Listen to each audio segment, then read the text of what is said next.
মনোবেশন করে। রহমতের দৃষ্টি, রহমত নিয়ে আল্লাহ তাআলা আমাদের প্রতি আমাদেরকে ডাকেন।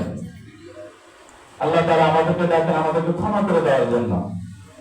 আল্লাহ সবাইকে ক্ষমা করে দেন। আল্লাহ তাআলা কি করেন? সবাইকেই ক্ষমা করেন। সুবহানাল্লাহ বলবেন না? ইল্লা লিল মুশরিকিন আও মুশাহিদ। এক হাদিসের মধ্যে দুই শ্রেণীর মানুষের কথা বলছে, যে যারা মুশরিক এবং যারা হিংসুক, এই দুই শ্রেণীর মানুষকে আল্লাহ তাআলা কি করেন না? ক্ষমা করেন না। তাহলে এক নম্বর কাজ হলো শিরক থেকে আমাদেরকে বিরত থাকতে হবে। আমি আপনাদেরকে অন্য সময় বলেছি যে আল্লাহ তাআলা আমাদের থেকে পাওনা হলো যে আমরা আল্লাহ তাআলার কাছে কোনো কিছু আল্লাহ তাআলার সাথে শিরক করব না, আর আল্লাহর ইবাদত করেই যাব আমরা মওত পর্যন্ত। ওয়া'বুদ রাব্বাকা হাত্তা ইয়াতিয়াকাল ইয়াকিন। তুমি ইবাদত করো তোমার রবের যে পর্যন্ত না তোমার মৃত্যু আসে, মৃত্যু আসা পর্যন্ত তুমি তোমার রবের ইবাদত করেই যাও। তোমরা এরা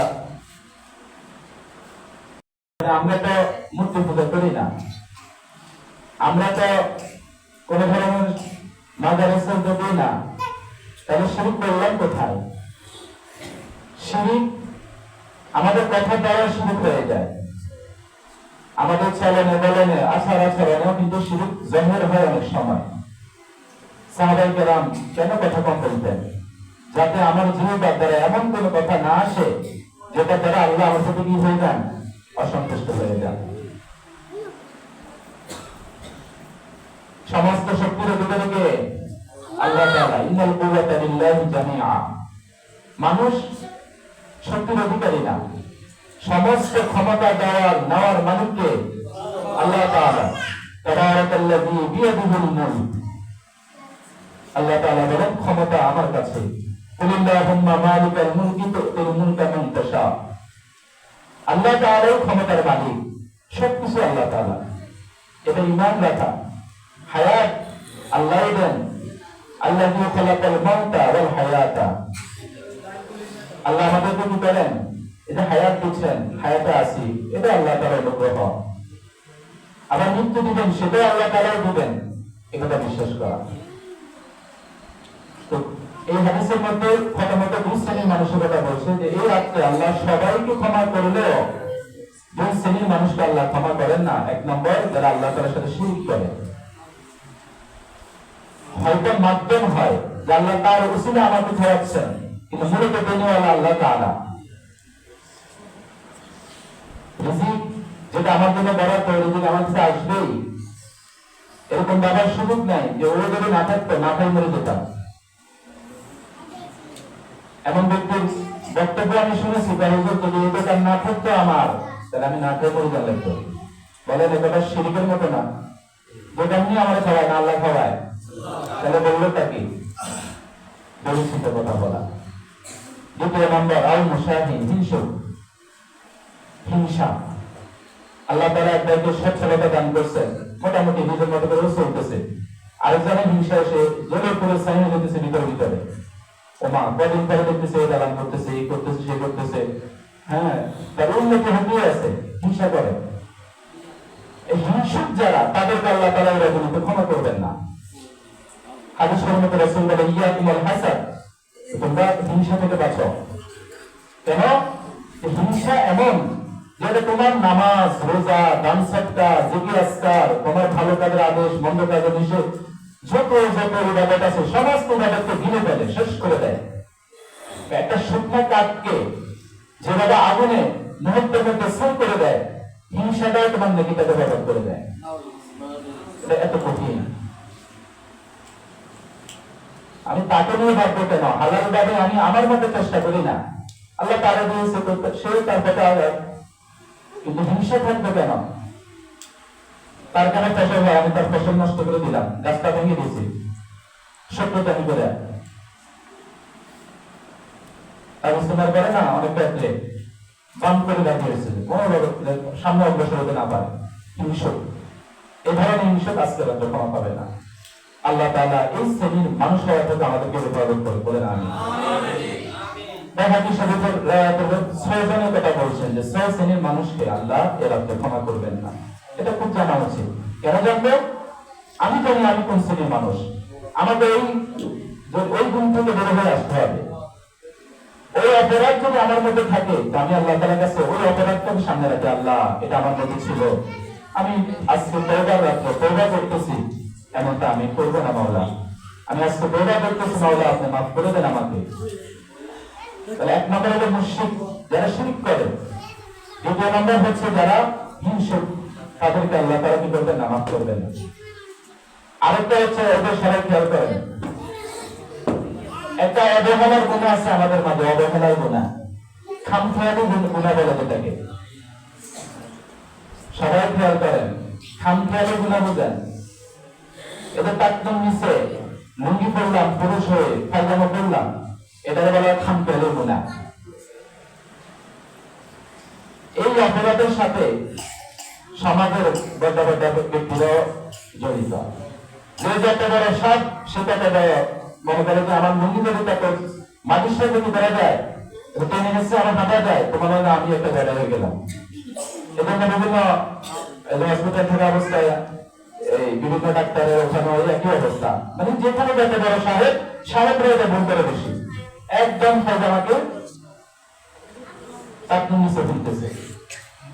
বুঝবুদ্ধি যাদের আছে, যেটা একটু নামাজের সময় কি করে, একটু উঠাই নেয়, তো যতক্ষণ উঠাইলে ততক্ষণ গুনাহ থেকে বিরত। কিন্তু বাদ বাকি অন্য সময় এটা তো নামাজও দেয় না, যে নামাজের সময় আমি উপরে উঠে নিলাম ব্যাস নামাজ, এটা তো কেউ বলতে পারবে তার নিচে পায়জামা পরছে নামাজ যাবে না, এটা বলবে না কেউ। তাই ওটা দায়ও না, সব সময় জন্য গুনাহ, খবরও নাই, সতর্ক খোলা। বলেন না এই গুনাহটা খামখেয়ালি গুনাহ না? এটার সাথে কি সম্পর্ক? অথচ এটা থেকে বাঁচা একেবারেই সহজ, একটু খেয়াল করলে হয় যে আমার লুঙ্গি, আমার পায়জামা টাকনুর উপরে থাকবে, একটু খেয়াল করলে দিতে যায়। অথচ কেমন অপরাধ যে আল্লাহ ওরে বলিত সবাইকে মাফ করলে তাকে করবে না। এজন্য আল্লাহ বলেন ওয়াজারু যাহিরাল ইসমি ওয়া বাতিনাহু, ও মুমিন, ও মুমিন, প্রকাশ্য গুনাহ ছাড়ো, গোপন গুনাহ ছাড়ো। আল্লাহ তাআলা চতুর্থ নম্বর যাদেরকে মাফ করবেন না তারা হলেন মা বাবার অবাধ্য সন্তান। বলেন তারা কারা? মা বাবার অবাধ্য সন্তান। যার মা আছে, বাবা আছে, এই ভাই আমরা দুর্বল ছিলাম যৌবনকালে, মা বাবা ওনারা শক্তিশালী ছিল, সবল ছিল, আমরা ছিলাম দুর্বল। আজ আমরা হয়ে গেছি সবল, মা বাবা বলতেছে দুর্বল। ওরা বুঝে না মনে হয়? আমরা আমাদের শিশুকালে দুর্বল ছিলাম না, কোলে নিত, কাঁধে নিত, টানত, কত কি করতাম। মা বাবা সবল ছিলেন, আমাদেরকে কোলে গায়ে নিচ্ছেন, মানুষ করছেন। এখন আমরা সবল, যুবক, কাজ করতেছি, যুবতী, শক্তি আছে গায়ে, মা বাবা বৃদ্ধ হয়ে গেছে, দুর্বল হয়ে গেছে, হয়তো বা বিছানার সাথে টুক মিলে গেছে। এই বৃদ্ধ মা বাবার জন্য আমরা যখন আমাদের পরে দোয়া করি না, রব্বির হামহুমা কামা রাব্বায়ানি সগীরা, রব্বুল আলামিন মাওলা করিম আমার মা বাবার উপর আপনি রহম করেন, দয়া করেন। মা বাবা যেভাবে ছোটকালে আমাদের উপর রহম করেছে, দয়া করেছে, এজন্য ভাইয়েরা যাদের মা আছে, বাবা আছে, মনে করবেন আপনার জন্য আপনার জান্নাত আপনার ঘরেই আছে। যাদের মা আছে, বাবা আছে, আপনি মনে করবেন আব্দুল কাদের জিলানীর থেকে বড় অলি, বড় পীর আপনার ঘরে আছে। যাদের মা আছে, যাদের বাবা আছে, মনে করবেন জান্নাতে প্রবেশ করার একটা মাধ্যম আপনার ঘরেই আছে। বাস্তব কথা। ইব্রাহিম আলাইহিস সালাম পয়গম্বর, ওনার বাবা মূর্তি পূজক, কিন্তু উনি বাবার সাথে কখনো বেয়াদবি করেন নাই, বরং দিনে দাওয়াতে গিয়েছেন, বলেছেন বাবা আজীবন আপনার জন্য আমি দোয়া করেই যাবে, আপনি যাতে হেদায়েতের পথে আসেন। ইসলাম শিক্ষা দেয় না, মা বাবা যদি কাফের হয় খারাপ আচরণ করা যাবে না, কিন্তু মা বাবার মনে আঘাত দিয়ে একজন সুসন্তান কখনো জান্নাতে আশা রাখতেই পারে না। এই জন্য ভাইয়েরা যাদের মা বাবা আছে, আপনার জন্য আপনার জান্নাত এখনো ঘরে আছে। মা বাবার সুস্থতা অসুস্থতার খবর দিবেন, ভালো মন্দ কিছু থেকে ছেলে আনে দিবেন, মা বাবা দোয়া দেন। হুজুরদেরকে হাদিয়া দিলেও কি না দিলেও কি, কিন্তু মা বাবা ওই তো বহু মেহনত আপনার পিছনে আছে। আপনার সন্তানকে দেখেন না, তারপর আপনার বুকে কত জ্বালা, কত মায়া, তাকে নিয়ে কত ভাবনা। মা বাবা তো ছিল এক সময় আমার জন্য এমনই, কেন বলে যাচ্ছি। যাই হোক, তো এই রাত্রে আল্লাহ তাআলা যাদেরকে মাফ করবেন না, এক পড়া আছে এই ধরনের লোক যারা মা বাবার অবাধ্য, পাশাপাশি যারা মদ বিভিন্ন নেশার সাথে জড়িত, যারা নেশার সাথে জড়িত, আল্লাহ তাআলা তাদেরকে এই রাত্রিতে মাফ করবেন না। নেশা বলতে শুধু মদ এটাই উদ্দেশ্য না, যে জিনিসে নেশা প্রত্যেকটা জিনিসে হারাম। এজন্য এই নেশার বস্তুগুলোকে আমাদেরকে ছাড়তে হবে। মদ বলেন, ইয়াবা, গাঁজা, আরো যা যা আছে সমস্ত নেশার বস্তু পরিত্যাগ করতে হবে। এটা অপবিত্র। এক বুঝে দেখেন, যারা নেশার সাথে জড়িত, মৃত্যুর সময় তাদের কারিমা নসিব হবে না। কারণ কারিমা নসিব হয় পাক জবানের। নেশা করে যারা, তাদের জবানটা অপবিত্র থাকে, নেশা কেন হয়, এই জন্য তাদের মৃত্যুর সময় কারিমা নসিব হয় না। এজন্য এটাকে আস্তে আস্তে ছেড়ে দেওয়ার চেষ্টা করা।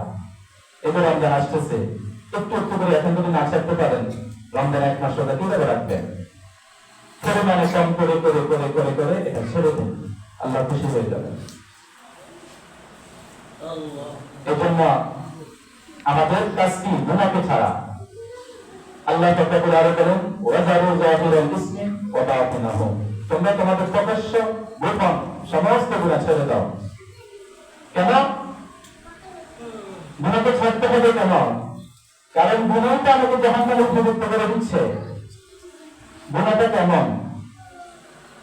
গুনাহকে আমরা মনে করতে পারি সাপের মতো।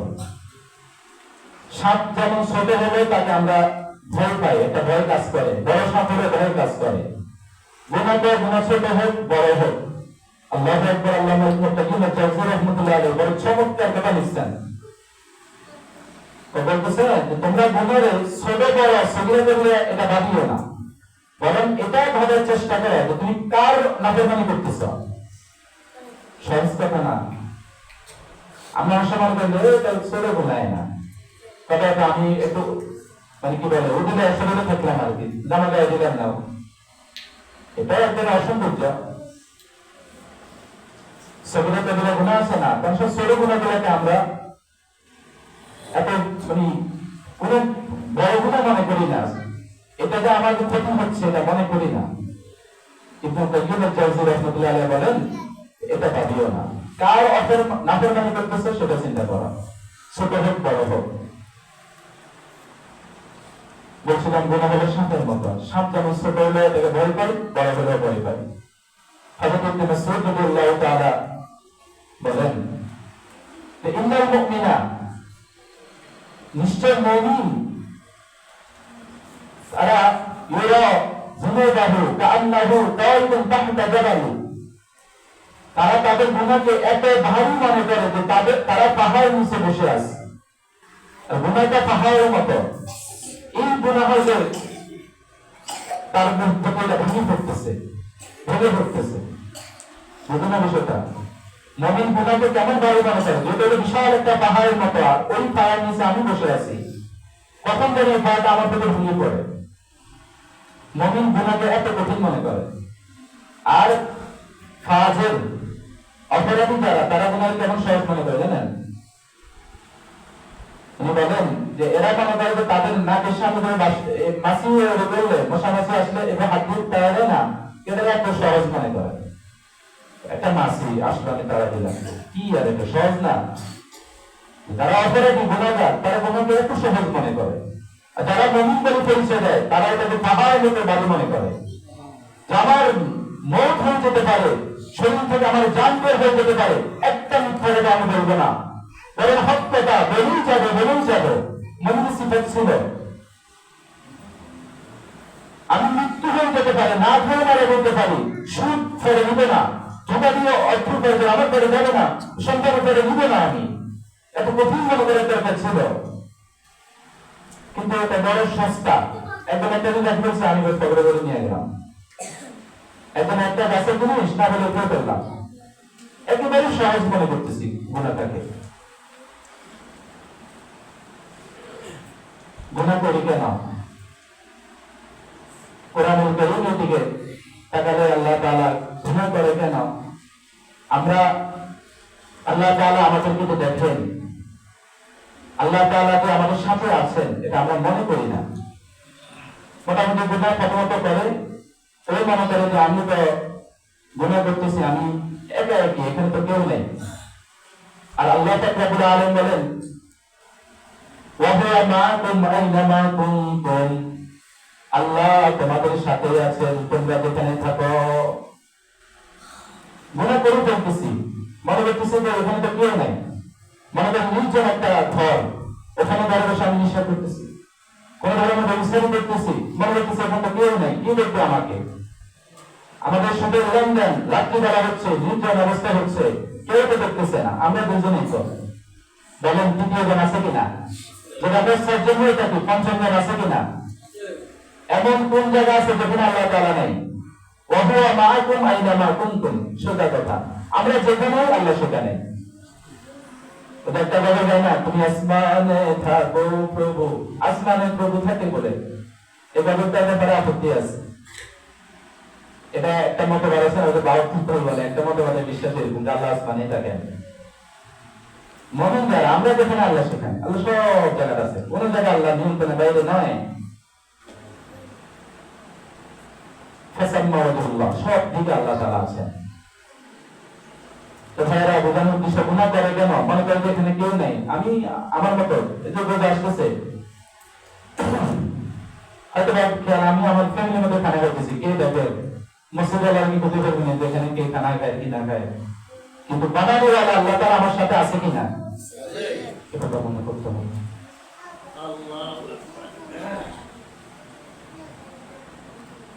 ইয়ালামু খানাতাল আয়ুন ওয়া মা তুখফিস সুদূর, আমরা মনে করি কেউ জানে না, একবারে দেখে না, একবারে জানে না মনে করি।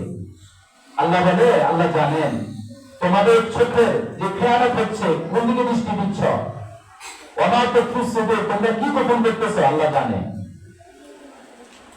আমরা যা কিছু গোপন করি, মানুষের কাছে প্রকাশ করতে চাই না, ওই কথা আল্লাহ জানেন কিনা? লিল্লাহি মা ফিস সামাওয়াতি ওয়া মা ফিল আরদ ওয়া ইন তুবদু মা ফি আনফুসিকুম আও তুখফুহু ইউহাসিবুকুম বিহিল্লাহ। আল্লাহ বলেন তোমরা যা প্রকাশ করো, যা গোপন করো, ইউহাসিবুকুম বিহিল্লাহ, আল্লাহ এর হিসাব নিবেন। আল্লাহ অবশ্যই হিসাব নিবেন। ইকতারাবা লিন-নাস হিসাবুহুম ওয়াহুম ফি গাফলাতিন মুরিদুন, সময় গণাচ্ছে, হিসাবের সময় গণাচ্ছে। শুধু মৃত্যুটাই আমাদের জন্য এখন আড়াল, নয়টা আসবে হিসাব শুরু। ভাইয়েরা, কিয়ামতের দিন এটা আমরা গুনাহ করতেছি, ৬০ জিনিস আমার বিরুদ্ধে সাক্ষী দিবে আল্লাহ তাআলার কাছে। কয় জিনিস? ৬০ জিনিস আল্লাহ তাআলার কাছে আমার বিরুদ্ধে কিয়ামতের দিন সাক্ষী দিবে। আমরা মনে করি যে আমি গুনাহ করে ফেললাম, কে জানলো? আল্লাহ তাআলা বলেন যে না, বিষয়টা এমন হবে না, তোমার গুনার খবর লিখিত হচ্ছে। ফায়াকুলুনা মা লিহাযাল কিতাব লা ইউগাদিরু সাগীরাতান ওয়ালা কাবীরাতান ইল্লা আহসাহা।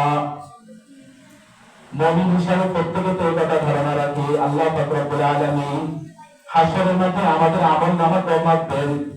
আল্লাহ তাআলার পক্ষ থেকে দুজন ফেরেশতা নিয়ে দিতে আছে, কিরামান কাতিবিন। ভালো কাজটা করলে সেটাও লেখা হয়, মন্দ কাজটা করলে সেটাও লেখা হয়। ভালো কাজটা লেখা হয়ে যায়, মন্দ কাজটা লেখা হয়ে যায়, আমলনামা আল্লাহ তাআলার কাছে পেশ করা হবে। আল্লাহ তাআলা হাশরের মাঠে একটা অবস্থা বলেন যে যারা অপরাধী তাদের আমলনামা যখন তাদের কাছে দেওয়া হবে, তারা বলবেন মা লিহাযাল কিতাব, এটা কেমন আমলনামা, লা ইউগাদিরু সাগীরাতান ওয়ালা কাবীরাতান ইল্লা আহসাহা। হায়, এখানে দেখতেছি বড় বড় অপরাধগুলো লেখা আছে, ছোট ছোট অপরাধগুলো লেখা আছে, কবিরা গুনাহ লেখা আছে, সগীরা গুনাহ লেখা আছে, প্রকাশ্য যে গুনাহ করছি সেটাও লেখা আছে, গোপনে যে গুনাহ করেছি সেটাও লেখা আছে, ওইতলায় যে গুনাহ করছি সেটাও লেখা আছে, নির্জন অন্ধকার ঘরে যে গুনাহ করছি সেটাও তো লেখা আছে। আল্লাহ কালাম সত্য কিনা? আল্লাহ তাআলা সূরা কাহফের মধ্যে কথা বলেন, অপরাধীদেরকে তাদের আমলনামা দেখানো হবে। তাহলে হবে আমলনামা। বলেন হাসর মাঠে এক নম্বর সাক্ষী কি হবে? আমলনামা। 2 নম্বর সাক্ষী সম্পর্কে আল্লাহ পাক রব্বুল আলামিন বলেন কিরামান কাতিবিন ওয়া ইন্না আলাইকুম লাহাফিজিন কিরামান কাতিবিন। তাদের হেফাজতের জন্য আল্লাহ তাআলা ফেরেশতা রেখেছেন, সম্মানিত ফেরেশতারা আছে।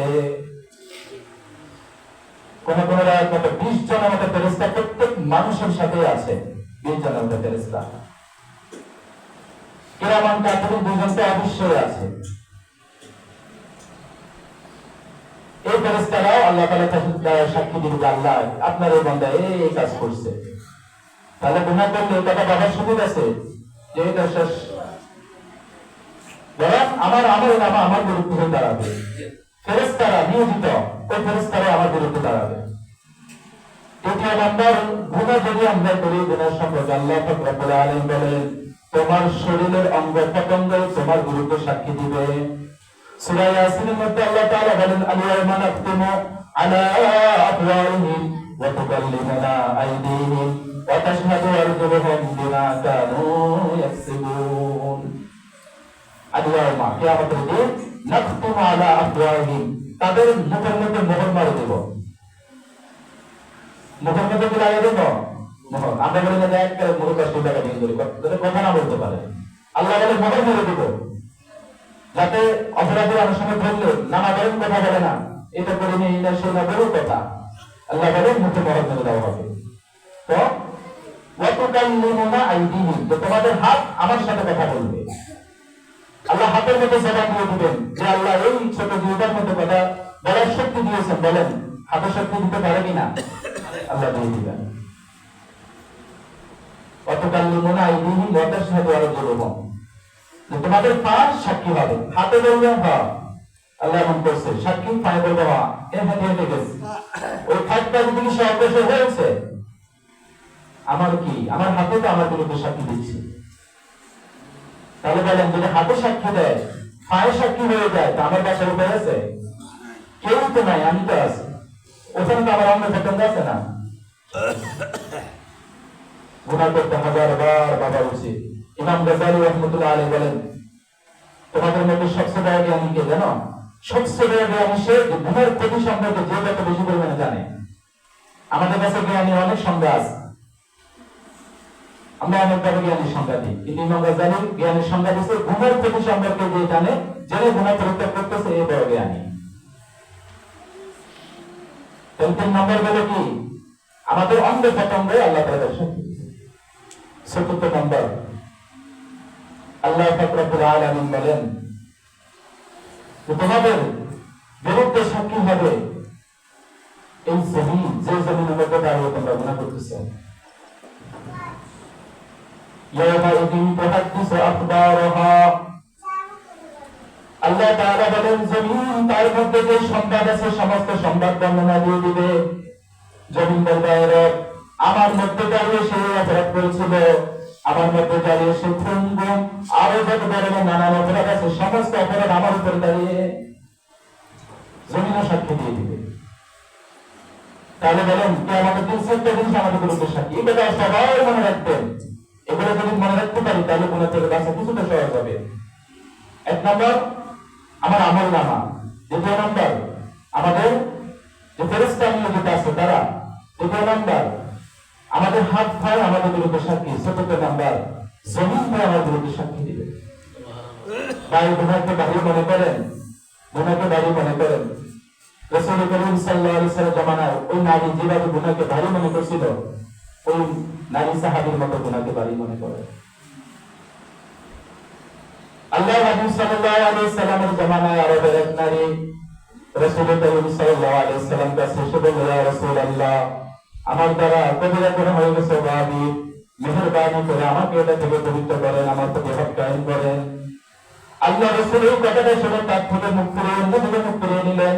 ওই মহিলা ওইদিকে ফিরে বলতেছে, ইয়া রাসূলুল্লাহ কবিরা গুনাহ হয়ে গেছে, আমার উপর হক কায়েম করেন। আল্লাহ রাসূলের দিক থেকে মুখ ফিরিয়ে নিলেন। ও বাড়িতে অবস্থা হতে মা বোনেরা ভালো করে খেয়াল করবেন। এই মহিলার ভিতরে কিভাবে অনুতপ্ত বারবার রাসূল করিম সাল্লাল্লাহু আলাইহি ওয়াসাল্লামকে বলতেছে, ও রাসূল কবিরা গুনাহ হয়ে গেছে, শরীয়তের যে বিধান, শরীয়তের যে হাদিস আমার প্রতি কায়েম করেন। একবার দুইবার তিনবার চারবার রাসূল করিম সাল্লাল্লাহু আলাইহি ওয়াসাল্লাম বলেন, তো এখন কি অবস্থা? মহিলা বলতেছে, আমার গুনাহ করার কারণে এখন আমার পেটের মধ্যে সন্তান চলে আসছে, আল্লাহ রাসূল আমার প্রতি হত্যায় করেন। আল্লাহ রাসূল সাল্লাল্লাহু আলাইহি ওয়াসাল্লাম বলেন, অপরাধী তুমি, তোমাকে শাস্তি দিবে, এটা শরীয়তের আইন, শরীয়তে আল্লাহ তাআলা দেওয়া সীমা, এটা সীমা লঙ্ঘন করা যাবে না। কিন্তু তোমার পেটে যে সন্তান আছে সে তো কোনো অপরাধী না, যাও তোমার সন্তান দুনিয়াতে আসুক, এরপরে দেখা করো। সুবহানাল্লাহ, বুঝতেছেন? মহিলা ফিরে গেল, তার সন্তান যখন প্রসব করছে তার অনুতপ্ততা দেখেন, একবার দুইবার তিনবার বারবার নিজের অপরাধের জন্য দেখায়, আমি তো আমার প্রতি জুলুম করছি। আল্লাহ তাআলা হাসরের ভয় তাদের কাছে কি পরিমাণে ছিল। আমরা মৃত্যুকে সবাই বিশ্বাস করি, মৃত্যু হবে সবাই জানি, একটু একটু ভয়ের সৃষ্টি হয়, কিন্তু ভয় হলে তো হবে না। মৌতটাই বিশেষ না, হিন্দুদের তো মৌত হয়, খ্রিস্টানদের মৌত হয়, কিন্তু আপনার আমার মৌতই শেষ না, বরং হিসাব নিকাশের দিন আছে। মৌত মানে হিসাব নিকাশের সময় শুরু, এই কথা মাথায় রাখতে হবে। রবের সামনে দাঁড়াতে হবে, এটা স্মরণ রাখতে হবে সব সময়। এই মহিলা সন্তান নিয়ে ফিরে আসছে, ইয়া রাসূলুল্লাহ আমার সন্তান নিয়ে আসছে, আমার প্রতি হত্যায়ন করেন। আল্লাহ নবী সাল্লাল্লাহু আলাইহি ওয়াসাল্লাম তাকে বললেন যে তোমার যে সন্তান, তোমাকে হত্যায়ন করলে তোমার তো মৃত্যু হয়ে যাবে, সন্তানের কি হবে? 2 বছর তাকে আগে যুদ্ধপান করাও, তোমার মা হিসেবে দায়িত্ব দাও। মহিলা আবার রাসূলের দরবার থেকে ফিরে গেল, ফিরে গিয়ে 2 বছর পর্যন্ত এই বুকের সন্তানকে বুকের দুধ খাওয়ালেন। সন্তানকে 2 বছর লালন পালন করার পর সন্তানকে এমন অবস্থা রাসূলের কাছে হাজির করলেন যে সন্তানের হাতে এখন রুটি, একটু একটু রুটি খায়। সুবহানাল্লাহ। আল্লাহ নবী সাল্লাল্লাহু আলাইহি ওয়াসাল্লাম দেখলেন তার সন্তান 2 বছর শেষ, এখন অন্য খাবারের কিছু অভ্যস্ত হয়েছে, তখন শরীয়তের বিধান হত্যায়ন করার জন্য তাকে মাঠে নেওয়া হলো। আল্লাহ তাআলার আইন বাস্তবায়ন করার জন্য, আল্লাহ পাক রব্বুল আলামিন আইন মানুষের সামনে বাস্তবায়ন করার জন্য আল্লাহ রাসূল আদেশ করলেন। রজমের বিধান আল্লাহ রাসূল জারি করলেন রাষ্ট্রপ্রধান হিসেবে। এই মহিলার মৃত্যু হয়ে গেল, তার মৃত্যু হলো পাথর যে তার গায়ের মধ্যে নিক্ষেপ করছে, এই মহিলার গায়ের রক্তের ফোঁটা যখন সাহাবায়ে কেরাম বিশেষ করে হযরত ওমর রাদিয়াল্লাহু তাআলা আনহুর গায়ের মধ্যে পড়লো, তিনি কিছুটা ইতস্তত করে সরে গেলেন। বুঝলেন বিষয়টা? মহিলাকে পাথর নিক্ষেপ করলো না, এবারে তো তার মারা গেল সে, তো তার যে রক্ত শরীরে সিটা ফোঁটা যখন সাহাবায়ে কেরামের গায়ে পড়লো, বিশেষ করে ওমর রাদিয়াল্লাহু তাআলা গায়ে যখন পড়লো, তিনি কিছুটা নোংরা জিনিস ইতস্তত করে দিস, এখানে কিছু একটা করবে। আল্লাহ হাবিব সাল্লাল্লাহু আলাইহি ওয়াসাল্লাম, ওমর কেন এমন করতেছ? আমি জানি এই মহিলা কি পরিমাণে তার অনুতপ্ত ছিল তার গুনাহের কারণে, সে প্রথমে আসছিল তার সন্তানকে ফেলে রেখে, আমি তার প্রতি নারাজি হয়ে ভুলেছিলাম, বারবার অনুরোধ করছিল তার প্রতি হত্যায়ন করার জন্য। বলছিলাম সন্তান প্রসব করে, সন্তান প্রসব হয়েছে, সে তার গুনাহকে এটা ভারী পাহাড় মতো বোঝা মনে করে আবারও আমার কাছে ফিরে আসছিল। আমি বললাম যে সন্তানকে দুধ খাওয়া 2 বছর, 2 বছর সন্তানকে দুধ খাওয়াইছিল, আবারও ফিরে এসেছে তার আগের মতোই অনুতপ্ত, কোনো পরিবর্তন নাই। আমাদের হয় না অনেক সময় একটা গুনাহ যখন করি তখন একটু অপরাধ, 2-4 মাস গেলে আর এটা গুনাহকে করছি মনেও করে না, এরকম হয় না? চুরি করছে, মাথার চুল কামাই দিচ্ছে, চুরি করছে, একটা শাস্তি দিছে, এটা যখন তখনই কয়েকদিন ধরে হয়ে কালকে যে কলিমুল্লাহ হয়ে গেল, মানে ওই সূচনাটা তার আসে না, যাহলে আমার প্রতি একটা প্রভাব এসে গেছে, মানুষ থেকে আমার সম্মান কমে গেছে, এটা বুঝেই না।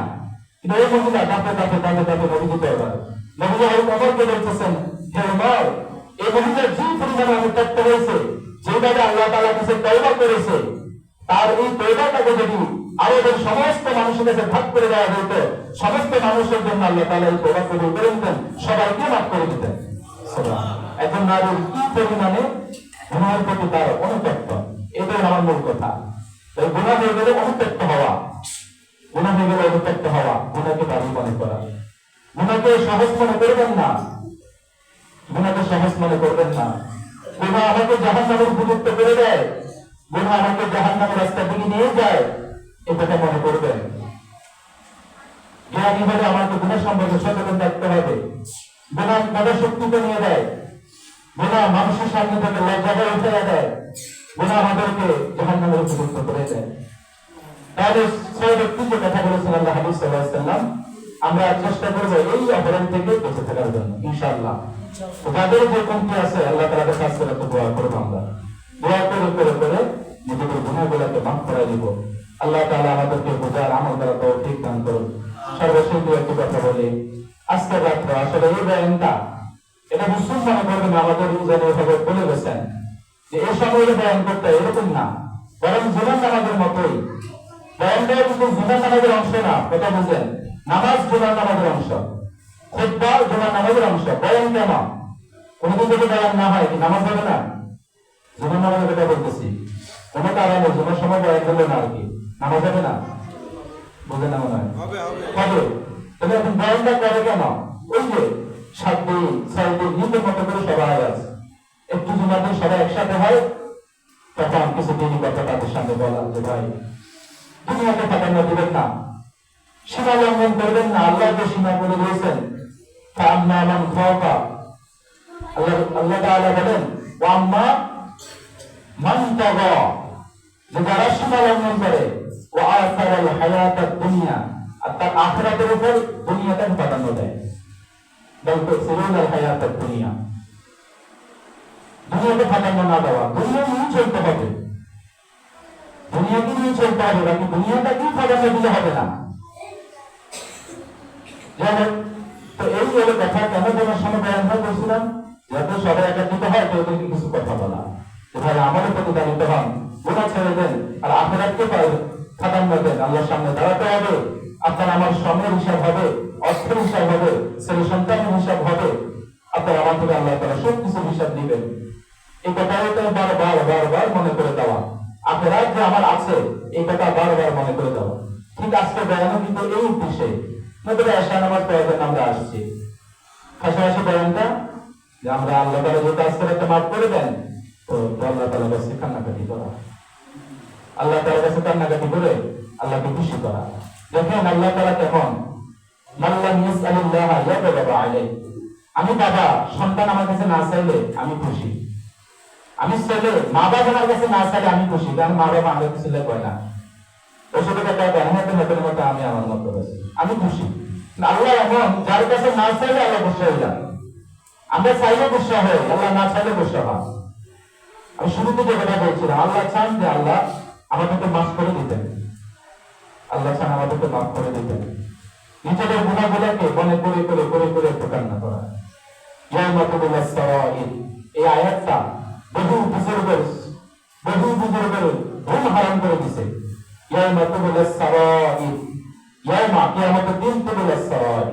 সমস্ত গোপন বিষয়কে প্রকাশ করে দেওয়া হবে। আপনি আমাদের আলেম জানেন, আমি আপনাদের ভালো মানুষ জানি, কিন্তু আমাদের পিছনে কি আছে, ভিতরে কি আছে, এটা যেদিন কি আমাদের দিন আল্লাহ প্রকাশ করবেন সেদিন কি অবস্থা হবে। আল্লাহ কত দয়া, যে গুনাহ করে গুনাহের কারণে যদি আমার থেকে দুর্গন্ধ বের হতো, তাহলে বুঝে যেত আমি কতটুকু বীর, আপনার কতটুকু বীর, আপনার কতটুকু বুঝে মানুষ, আমি কতটুকু বুঝে মানুষ, তখন বুঝে যেত। কিন্তু আল্লাহ তো দয়া করছেন, হাজার গুনাহ করলো গুনাহ না থাকার কারণে দুর্গন্ধ আসে না। বুঝুন না বিষয়টা? গুনাহ যদি দুর্গন্ধ থাকতো তাহলে কে কি গুনাহ করছে দেখালে বোঝা যেত না। আল্লাহ এগুলো গোপন রাখছেন। হায় হাসরের মাঠ কেমন হবে যখন আমার অজানা কথা কেউ জানে না, মানুষের সামনে, সমস্ত সৃষ্টিগুলোর সামনে যখন সেটাকে প্রকাশ করা হবে, আমার বিগত দিন হয়ে যাওয়া অপরাধ প্রকাশ করা হবে, এটা মনে করবেন। আল্লাহ তাআলা চাইলে খুশি, না চাইলে নারাজ, এটা আল্লাহ তাআলা চাইবেন। হাদিসের মধ্যে আছে নিজের পায়ে জুতা ছিঁড়ে গেছে, ওই জুতা ছিঁড়ে গেলে আল্লাহ তাআলার কাছে চাওয়া, মা বাবার কাছে পরে চামো, বাবার যেমন পরে আগে আল্লাহ তাআলার কাছে চাওয়া, আল্লাহ খুশি হয়ে যান। আল্লাহ তাআলার কাছে চাইলে আল্লাহ কি হন? খুশি হন। মুমিন নিজেকে গোলাম মনে করবেন। সুবহানাল্লাহি আসরা বিআবদিহি, আব্দ মানে কি? গোলাম। রাসূলের সম্মান অনুভব করতেন যে নিজেকে আল্লাহর গোলাম মনে করে। রাজা ভাব, বড় মানুষ, এ ধরনের মনোভাব যাতে না থাকে, বড় আমি গোলাম, আমার রব আছে, তিনি আমার থেকে হিসাব নেবেন, এটা মনে করা। আজকে রাত্রে আমরা চেষ্টা করবো ইনশাআল্লাহ যাতে ইবাদত করা যায়। কি ইবাদত করবো? ওইভাবে নির্ধারিত কোনো ইবাদত নাই। তা আমরা রাস্তাকে আমাদের প্রচলিত যে ইবাদত গুলো আছে, নামাজ পড়লাম, নফল নামাজ পড়লাম, 2 রাকাত করে বিভিন্ন নফল নামাজ পড়লাম। তবে আমি নফল নামাজ থেকেও অমৃতাদা নামাজগুলোকে প্রাধান্য দিই। আমাদের যাদের বিগত দিনে যে নামাজগুলো কাজা হয়ে গেছে, যেমন এখানে অসম্ভব কিছু না, যারা আছে হয়তো বা জোরে নামাজ তো পড়ি নাই, আসরে পড়ি না, কিংবা ফজর নামাজ তো পড়ি নাই, কাজা হয়ে আছে। রাত্রির মধ্যে 1-1.5 ঘন্টা 2 ঘন্টা দাঁড়ায় একটু হিসাব করবেন। হিসাব নেওয়ার আগে হিসাব করে দিবেন কতটুকু নামাজ কাজা হয়ে গেছে, এগুলাকে খুঁজে খুঁজে পড়া। তবে বুঝবেন শুধু ফরজ এবং বিপরীত নামাজটা, অর্থাৎ ফজর নামাজ 4 রাকাত না, শুধু ফরজটাকে কাজা করবেন 2 রাকাত। জোহরের নামাজ 10 রাকাত বলেন 12 রাকাত, এর মধ্যে যে 4 রাকাত ফরজ এটাকে কাজা করবেন, পড়বেন। কাজা মানে কি আদায় করবেন আর কি, ফরজটাকে আদায় করতে হবে। আসর নামাজ 4 রাকাত, যখন ধরুন আমি পিছনে মনে করেন 1 সপ্তাহ আগে আসর নামাজ পড়ি নাই, এখন আমি পড়তে চাই, তো আসরে 4 রাকাতে পড়া। মাগরিবের যে ফরজ 3 রাকাত সেটাকে, এশারে যে 4 রাকাত ফরজ সেটাকে পাশাপাশি বিপরীত নামাজটাকে। যেহেতু আজকে সবাই মোটামুটি সজাগ আছে, সবাই উৎফুল্ল এবং আমি ইবাদত করবো, এগুলা তালাশ করে পড়া, কারণ ফরজের জন্য হিসাব নেবেন আল্লাহ। এর এক কাজ, যারা কোরআন শরীফ পড়তে পারেন, আল্লাহ তাআলার কাছে কিছু করে সময় কোরআন শরীফ পড়ে দোয়া করেন, 1 পারা পারেন, 10 পৃষ্ঠা পারেন, 2 পৃষ্ঠা পারেন। যারা কোরআন শরীফ পড়তেও পারেন না, কিছু পড়ার চেষ্টা করেন, ভাই শেখার চেষ্টা করেন, অন্তত 5-10টা সূরা জানি, বসে বসে এগুলো পড়িয়ে জিকির আজকার গুলাকে একটা সময় করতে পারেন। মনে করেন 1 ঘন্টা 1 ঘন্টা করে ভাগ করে, 1 ঘন্টা নফল নামাজ পড়লেন, 1 ঘন্টা কোরআন তেলাওয়াত করলেন, আর 1 ঘন্টার মধ্যে বিভিন্ন এই তাসবিহাত গুলাকে আদায় করলেন। অনেকে আছে সালাতুত তাসবিহ নামাজ পড়ে, এটা তো যারা পড়ছেন জানেন, এটা এই রাতে পড়তে হবে, সেটা আবার এরকম না, মানে শুধু কাছে হয়তো বা পড়তে পারেন সালাতুত তাসবিহ নামাজটা। আর ইনশাআল্লাহ রাসূল করিম সাল্লাল্লাহু আলাইহি ওয়াসাল্লাম বলেছেন যে ফাকুমু লাইলাহা ওয়া সুমু ইয়াওমাহা, রাতের বেলা কিয়াম, কিয়াম মানে ইবাদত করা, আর পরের দিন রোজা রাখা। এটা নফল করেছেন, আমরা এটা আদায় করবো। সবচেয়ে বড় কথা, এশা নামাজটা পড়ছি, অবশ্যই যাতে আমার ফরজটা না ছুটে, ফজরের নামাজটা যাতে না ছুটে, এটা করতে হবে। আমি তবে এখন ভাইয়া খাওয়া দাওয়ার পরিবেশে থাকি, ফজর উঠে আসি, এটা নিতে হবে না, এটা একটা কাজ হলো, ইবাদত হলো। কিন্তু আমি সারাক্ষণ মানে মনে করেন 2টা পর্যন্ত ইবাদত করি, 2টা বাজে শুয়ে গেছি আর 10টা বাজে উঠছি, কেমন হলো? এটা তো আমি সব শেষ করে দিলাম। যাই হোক, আমরা চেষ্টা করবো এরা কিছু নফল ইবাদত করার জন্য, নামাজ, হ্যাঁ, এর পাশাপাশি কোরআন তেলাওয়াত করা বলছি, জিকির আজকাল। জিকির কি? ধরেন সুবহানাল্লাহ, আল্লাহ পবিত্র, সুবহানাল্লাহ মানে কি? আল্লাহ পবিত্র। আমি বারবার আল্লাহ পবিত্র এই কথা স্লোগান দিব, আল্লাহ পবিত্র, আল্লাহ তো পবিত্র। আমি বলবো কি না বলবো কি, কিন্তু আমি তো বলতেছি আল্লাহ আমার জবানকে পবিত্র করে দিবেন, আমাকে পবিত্র করে দিবেন। সুবহানাল্লাহ, আলহামদুলিল্লাহ, সমস্ত প্রশংসা আল্লাহ তাআলার জন্য। সুবহানাল্লাহ জিকির করতে পারি 100 বার, 200 বার, যা ভালো লাগে ততবার। আলহামদুলিল্লাহ জিকির করতে পারি, আল্লাহু আকবার, এটা একটা জিকির, এটা করবেন।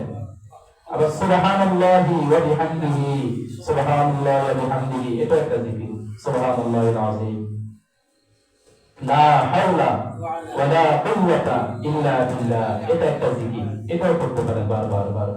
আবার শুধু আল্লাহ আল্লাহ আল্লাহ আল্লাহ আল্লাহ আল্লাহ আল্লাহ আল্লাহ, আল্লাহ তাআলার এই নামটাই, এটা দিয়ে পড়া, এটা একটা জিকির। আবার সবচেয়ে বড় জিকির আফদল জিকির লা ইলাহা ইল্লাল্লাহ, লা ইলাহা ইল্লাল্লাহ, লা ইলাহা ইল্লাল্লাহ, লা ইলাহা ইল্লাল্লাহ, লা ইলাহা ইল্লাল্লাহ, এটা একটা জিকির। ঠিক আছে, কালিমা আর জিকির, এগুলাকে আমরা একটু পড়া। আর শেষ সময় উঠে তাহাজ্জুদটা পড়ে দিবেন। ঠিক আছে, তাহাজ্জুদ এখন থেকে পড়লে পড়া যাবে, কিন্তু ওই যে সবে সাদেক হওয়ার আগে পড়তে হবে। মোটামুটি যদি বলি 5টার আগে, 7টার দিকে তাহাজ্জুদটা পড়ে দেবেন। 2 রাকাত, 4 রাকাত, 8 রাকাত, 12 রাকাত পড়তে পারবেন। তাহাজ্জুদের নামাজ। ভাইরা, এই রাত্রটা, আগামীকালকে দিনটা, রমজানকে কিভাবে ইবাদত করতে হয় এটা জন্য একটা প্র্যাকটিক্যাল কোর্স আল্লাহ তাআলা চালু করেছেন। মূলত আল্লাহর ওলি যারা, আল্লাহ তাআলা এমন কুতুব আছে, আপনার আমার কিন্তু গুনাহ শেষ নাই। আল্লাহ তাআলা এমন কুতুব আছে 40 বছর পর্যন্ত হয়ে গেছে, কোন ধরনের সগীরা কবিরা গুনাহ করেই নাই। কবিরা গুনাহ তো করতেন না, সগীরা গুনাহ এমন কোন ভাই যদি একটু হয়ে যায় তোবা করছে সাথে সাথে মুছে গেছে, লিখতে লাগে না। এমন বুজুর্গ ছিলেন যাদের জীবনে সগীরা গুনাহ নাই, কবিরা গুনাহ নাই। এরা এই পরিমাণের কান্না আল্লাহ তাআলার কাছে। আপনার আমার কি হলো? আপনার আমার চোখে কেন পানি আসে না? কে আমাকে নিশ্চিত করে দিল যে আমার মৃত্যুটা কালিমার সাথেই হবে? আমি তো এখনো জানি না আমার কালিমা নিয়ে যেতে পারি কিনা, জানি না তো আমার কবরে সোয়াল যাবে কি অবস্থা। কেউ তো বলতে পারবে না তার আমল নামার মুমিন হিসেবে ডানাতে না কোপাল পড়া হিসেবে বানাতে আসবে। ফুলসিরাতের দুর্গত কিভাবে পাড়ি দিব কে বলতে পারবে? আল্লাহ তাআলার সামনে আল্লাহ তাআলা কি আমাদের যে প্রশ্ন করবেন, হিসাব নেবেন, সঠিকভাবে কি দিতে পারবো কিনা, আসলে কি জান্নাত পাবো কিনা, না জাহান্নামের উপযুক্ত হয়ে যাই, এগুলা তো চিন্তা করা উচিত। তো দোয়া করার ক্ষেত্রে এগুলাকে সামনে রেখে ইনশাআল্লাহ প্রত্যেকে দোয়া করবেন। শেষ রাতে আজকে হয়তো এখানে সবাই মিলে একটু মোনাজাত দেওয়া এতটুকু, কিন্তু নিজের জ্বালান নিজেই, নিজের মধ্যে কি কমতি আছে, নিজের কি দুঃখ আছে, এটা আমি মাখলুক আল্লাহ খালেক, আমি সৃষ্টিজীব আল্লাহ সৃষ্টি করেছেন, আমি আবেদ আল্লাহ মাবুদ, আমি আশিক আল্লাহ মাশুক। সবচেয়ে আপন এই দুনিয়াতে আসলে আল্লাহ তাআলা ছাড়া কেউই নেই। একটা পর্যায়ে মনে আসে যে মা বাবা ছাড়া মনে করে কেউ নেই। আবার সর্বশেষ পর্যায়ে মা বাবা না, শুধু আল্লাহ আপন, আল্লাহ আপন। আল্লাহ তাআলার সাথে সম্পর্ক হওয়া, আল্লাহ তাআলার সাথে সত্য করে উচিত সম্পর্ক করে নেওয়া।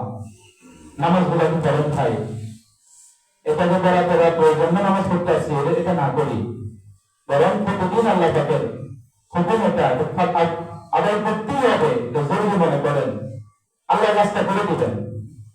এক বুজুর্গ আল্লাহ কেমন, যার মানে যেমন, এটা কেমন কথা?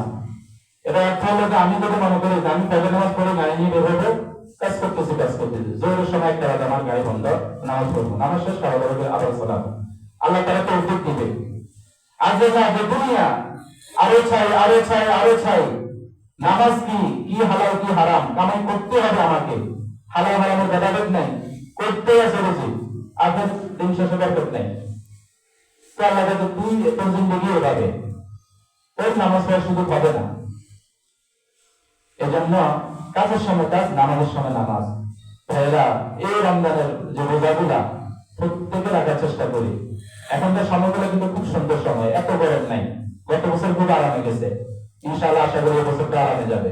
রোজাগুলো রাখবেন, প্র্যাকটিক্যাল হিসাবে এই আগামীকাল রোজাটা রাখবেন, আল্লাহ সহজ করে দিবে। শুধু দোয়া করবো আমরা যে আল্লাহ সহজ করে দেন, আল্লাহ সহজ করে দেন, আল্লাহ সহজ করে দিবে। যাই হোক ভাই, অনেক লম্বা সময় হয়ে যাচ্ছে। যে সমস্ত ছোটখাটো কথাগুলো বললাম, আমি নিজেও মুহতাজ। সৌদের মতো বড় সৌদ এসে কথা বলে, আমি মনে করি আমি বড় অপরাধী, সেই হিসেবে আমি কথা বলছি।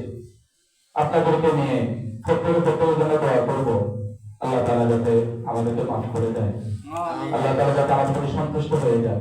এটাই হলো আমার সবচেয়ে পাওয়া আল্লাহ তাআলার কাছ থেকে। আল্লাহ তাআলা আমাদের সকলকে মাফ করে দেন। আমাদের মা বাবা যারা দুনিয়া থেকে চলে গেছেন, আল্লাহ তাআলা তাদের কবর করে জান্নাত করে দেন। যারা হায়াতে আছেন, মা বাবাকে সুস্থতা দান করুন। আমরা যারা শক্তিমান আছি, যুবক আছি, ইবাদতগুলো যাতে ঠিকমতো আদায় করতে পারি, আল্লাহ তাআলা আমাদেরকে তৌফিক দান করুন। ওয়া আখিরু দাওয়ানা আলহামদুলিল্লাহি রাব্বিল আলামিন।